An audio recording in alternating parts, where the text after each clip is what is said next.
6 o'clock news. I'm Polly Pocket. And I'm Molly Wildfire. This just in. High-profile lawyer Mr. McKenzie suffers massive heart attack while in the middle of a criminal trial. His client, John Jacob Jingleheimer, was arrested in the fall of 2014 when he was brought up on charges for murdering his wife. Mr. McKenzie was a defense lawyer for Mr. Jingleheimer. What is he to do? How will the trial proceed? Shouldn't lawyers have a backup plan for emergencies like this? Well, I'm glad you asked, Molly. To find out more information, we sent our top news reporter to further investigate this matter. Over to you, Magnolia Peach. Thanks, Molly and Polly. I'm here at Osgood Hall, and today I spent the afternoon with defense attorney Bridget Jones. She informed me of what lawyers could do to prepare for these types of situations. Good evening, Bridget. Thank you for taking the time meeting us today. You're very welcome, Magnolia Peach. Well, tell me a little bit about contingency planning. Well, as a lawyer, I believe it is very important to plan for these events, such as in the case of Mr. McKenzie.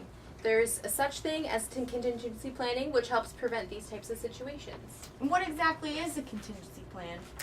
Well, a contingency plan involves making decisions in advance in the event of death, disability, or other unexpected events that provides peace of mind for clients and employees. Give me some examples of what could affect your practice, say.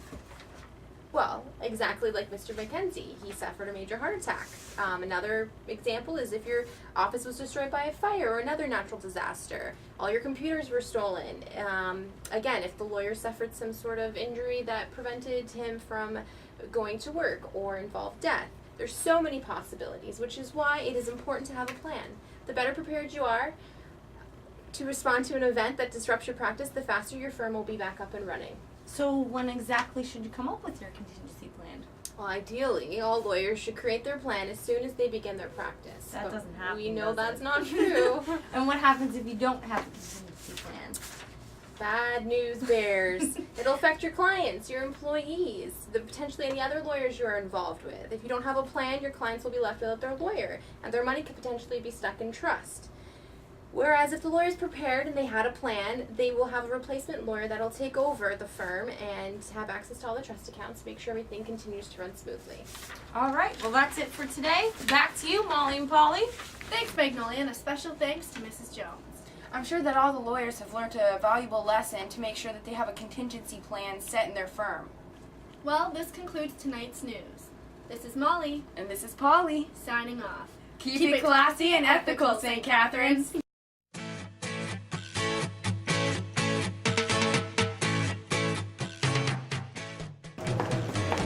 We're about to go see Jessica and Holly in their habitat, their natural habitat.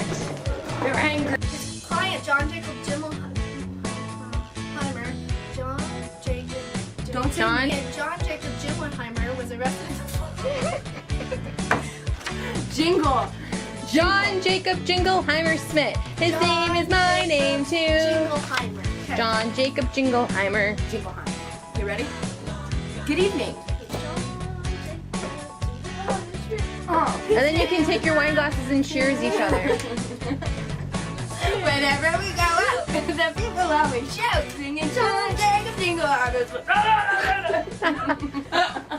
Oh my God, Jessica! Cheers, cheers.